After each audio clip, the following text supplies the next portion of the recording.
So a lot of times, food aid is also been known as food dumping because it depresses domestic prices and alters local food consumption patterns, especially in regions reliant on imported staple crops.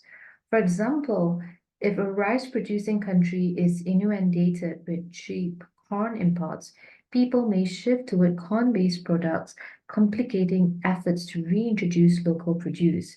And again, this issue is prevalent in Africa, where promoting indigenous vegetables and locally adapted crops is vital for sustainable food systems and cultural preservation. Policies influenced by producers and corporations can disrupt local markets, leading to unsustainable farming practices and a preference for imported foods. And addressing these challenges requires nutrition education programs and initiatives providing farmers with locally adapted seeds. However, exporting U.S. nutrition programs to Africa must be done cautiously to align with local dietary needs and food systems. So if you look at the USDA's My Plate, it may not align with the dietary needs and the preferences of the population living in sub-Saharan Africa.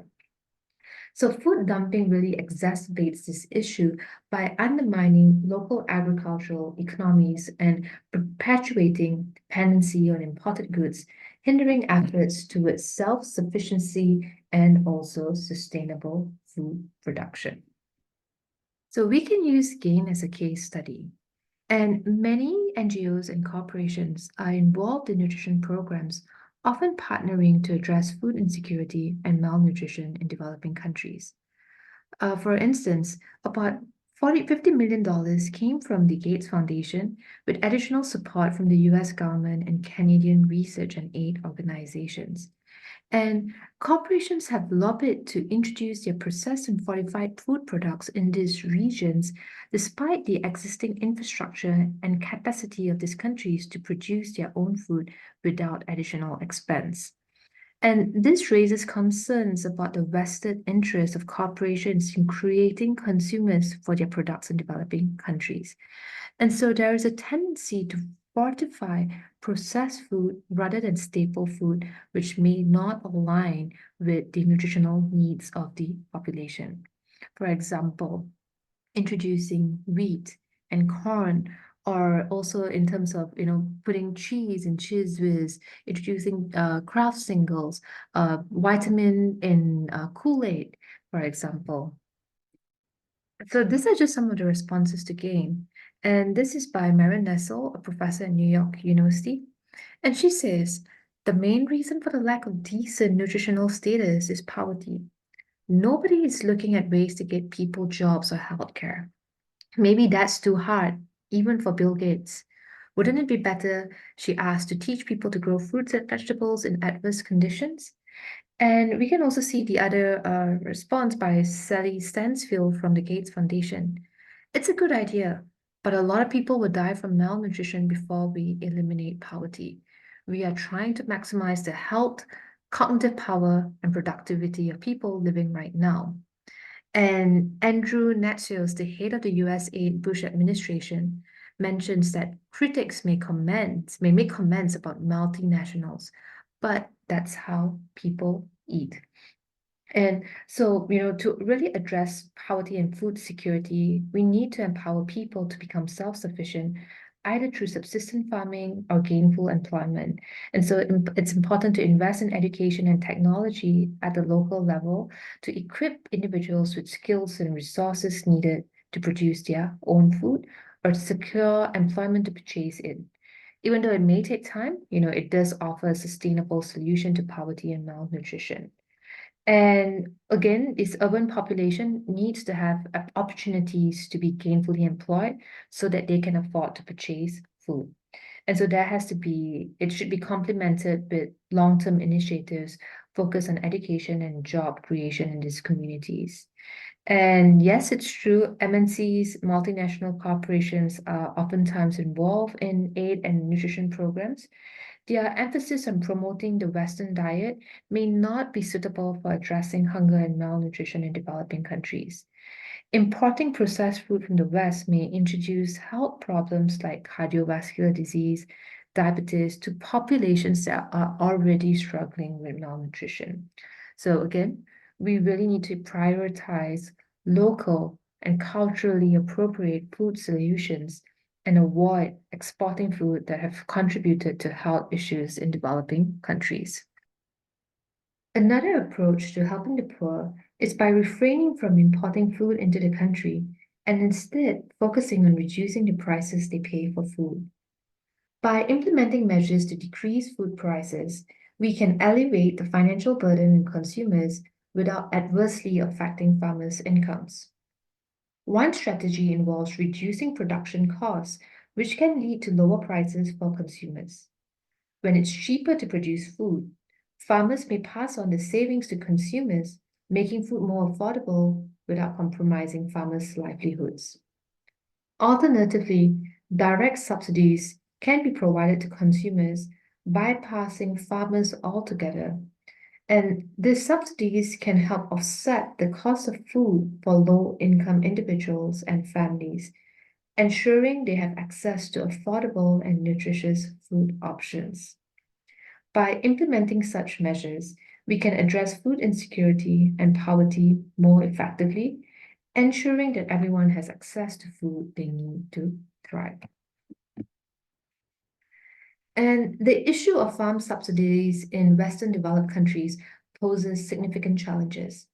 While providing lowest prices to farmers may seem beneficial, the implementation of such programs raises questions about fairness and effectiveness. In the US, for example, millions of dollars are allocated to subsidize crops such as corn, wheat, peanuts, cotton, and also sugar. And it primarily favors large farms and commodity crops. And these subsidies are often paid per acre, contributing to overproduction and again, largely benefiting agricultural corporations. Meanwhile, many fruits and vegetables receive very little to no subsidy at all. And the impact of these subsidies extend beyond domestic markets, influencing agricultural aid policies in developed countries. The artificially low prices resulting from subsidies can distort the true cost of food production, leading to questions about fairness and market integrity. The dominance of large corporations in the production of subsidized crops, such as those used in high fructose corn syrup, again exemplifies the inequalities that exist in the food system.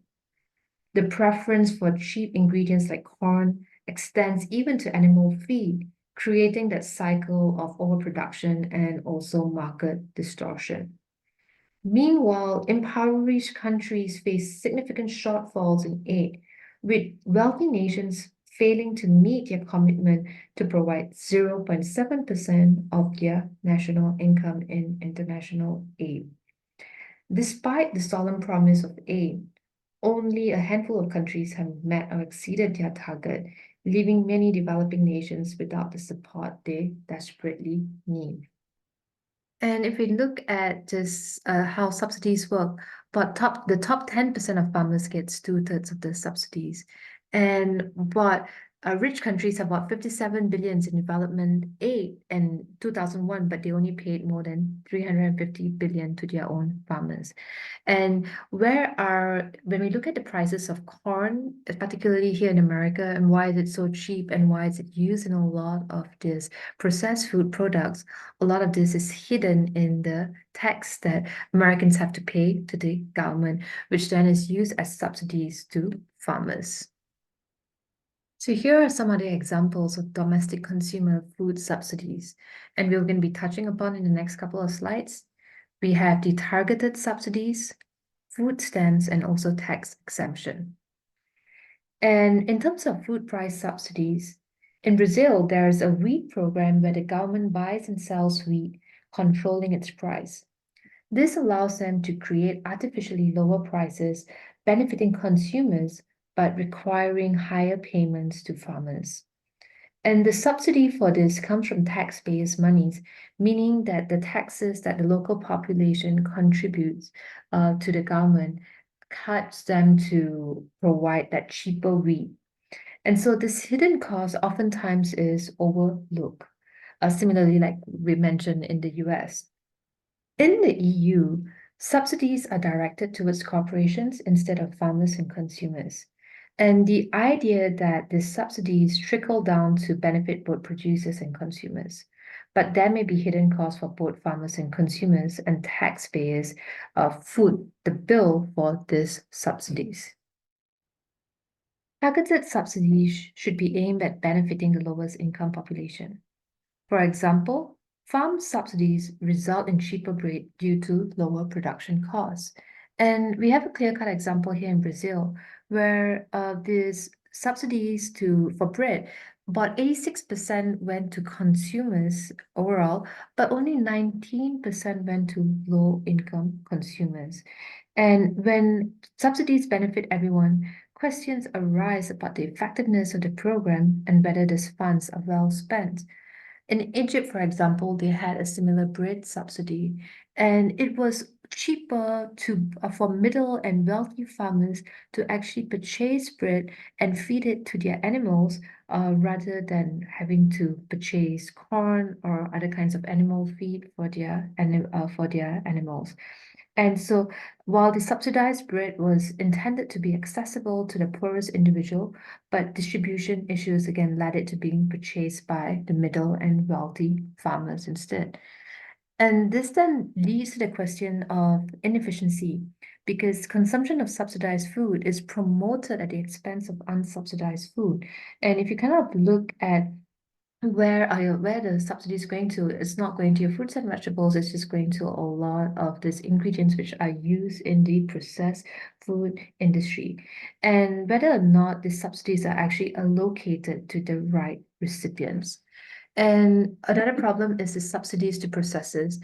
So instead of the subsidies going to your local farmers, it's going to the middleman, going to food processors who are processing corn into various kinds of food products. And that's definitely going to be very, very unpopular, even in America, even around the rest of the world, because it's not the best use of nutrition dollar spent by the country, and it's not benefiting the poorest population, which actually are malnourished and experiencing hunger. And also, when we look at targeted subsidies, it can be implemented through various means. And one way is to use geographical targeting, where government food shops can be established in poor neighborhoods or social centers where impoverished individuals congregate, such as clinics or even hospitals. And this approach has already been done in Egypt, where they set it up in poor neighborhoods. So it ensures that assistance reaches those in need directly in these communities. And the middle class may not find it worthwhile to travel to poor communities to purchase cheap bread due to transportation costs, negating the savings. You can also use coupons for qualified consumers, and programs like Women, Infant, and Children Initiative in America provides coupons to eligible individuals, specifically targeting pregnant women, infants, and young children. And this WIC program is available in grocery stores or farmers market. And it's essential for this program to be targeted to avoid unintended beneficiaries, such as men. Also, low prices and ration cards. And countries like Sri Lanka have implemented rice programs where subsidized prices and ration cards are provided to low-income populations. The other thing could be done is subsidize food eaten primarily by the poor. So, for example, in Mexico, the tortilla subsidies, which focuses on staple food eaten predominantly by lower income groups. Even in Japan, the poorer communities tend to eat a lot of millet. So, rather than actually providing subsidized rice prices, offering cheaper prices for millet will help to target the lower socioeconomic populations. And however, the implementation of targeted subsidies can also lead to challenges such as the creation of black markets, establishing two different price levels, and this kind of creates incentives for individuals to purchase goods at the subsidized rate and sell them at higher prices in markets where subsidies are not applicable. And this exploitation of price differentials can undermine the effectiveness of subsidy programs and also help to perpetuate inequalities. So these are just some of the differences between WIC and food share, and you can go through this by yourself. And both these programs are available here in America, targeting either women, infants, and children, or offered to anyone who meets income guidelines. So now we will look at food stamps. And food stamp programs actually work by increasing the income of support. So it provides people who are on it an extra level of income that can only be spent on food. Thus, it's not reducing the prices paid by the poor, but augmenting the amount of money they have available to buy food. However, it does have issues. It can be targeted, and it usually is, but there's often a cutoff point that doesn't necessarily match people's ability to provide food for their families. So it doesn't differentiate between how much income makes a person food insecure and how much income makes them eligible for food stamps. When you have food stamps, it may allow you to provide sufficient nutrition for your family. In some cases, it may not, depending on how much food costs, the rate of inflation, and the actual area they're living in. So, for example, if you're a family of four and the maximum income is 60,000 a year, is that going to be sufficient, taking into consideration how food prices have risen in the past year? But even if it does, there's going to be a cutoff point, and then all of a sudden that amount decreases, and they're suddenly without food stamps, and now having to put much more significant chunk of their take-home income into food than when they had food stamps. And so this is actually the current maximum income for a family of four here in the US to be eligible for food stamps. And so it can really decrease the level of food security unless they can get above the minimum threshold income that will provide food security. Some programs that are similar to direct subsidies, basically that lower the price of food and exempt food from tax. For example, here in Wisconsin, there is a program that it can amount to about $350 in savings per year, depending on what state you're in. And there are 27 states that exempt tax on food. And in some places, it's also exempted by local laws. There are 8 states that offer partial tax refunds. So you actually pay the full amount of tax on food, but then you get a refund back when you file your taxes. And then there are also several full tax states. This is a program that you could look at the success rates very easily in the US because you have a lot of different programs going on in different states. And what's interesting to me is when you look at these full tax states, those states that don't provide any tax break on food, that is some of the poorest states here in America, like Alabama, New Mexico, Arkansas, West Virginia, Tennessee, large portions of the population, but they have to pay, who are living in lower socioeconomic conditions, have lower socioeconomic status, but they have to pay full tax on their food. Some of the programs like this, and some might be familiar to some of you, but some of you might not be familiar with this, that help the poor are progressive taxation, and it's available here in the US, where the poorest population don't pay any tax or they pay very little tax. They also have that in Malaysia. And having income subsidies, I talked about food stamps, that is an income subsidy that directly targets food purchases.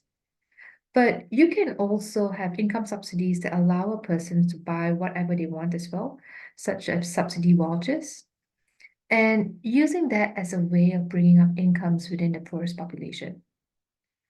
Land reform is something that I think many people might be familiar with, where typically the idea is in countries, especially like some of the former colonial countries, where the colonizers were able to buy up land. This has happened in Latin America, Sub-Saharan Africa, and India as well with the British, where few wealthy landowners were able to buy large tracts of land, basically taking that land away from those wealthy landowners and redistributing it as smaller plots that allow individual farmers to make a subsistence living on those plots of land. And it can be successful. And there are some documentaries on this, and that you can actually go on YouTube and watch about this land reform programs. And we can also look into minimum wage legislation, where there's an actual control on how much an employer has to pay its employees. One of the problems with this is that low productivity workers that have health issues or are disabled will get pushed out of this kind of jobs, and basically they just won't get hired at all. And that can be a problem. And then there's developing human capital programs, where you basically try to build up a large middle class and reduce the differences between the richest and the poorest individuals. And that was rectified to a large extent in the US, in Europe, and in Latin America. And it's now becoming a problem once again as the middle class gets poorer and the wealthy 1% of the people get wealthier. So, what are some of the other measures that can be used? Price controls are established to prevent essential food items from becoming unaffordable for consumers.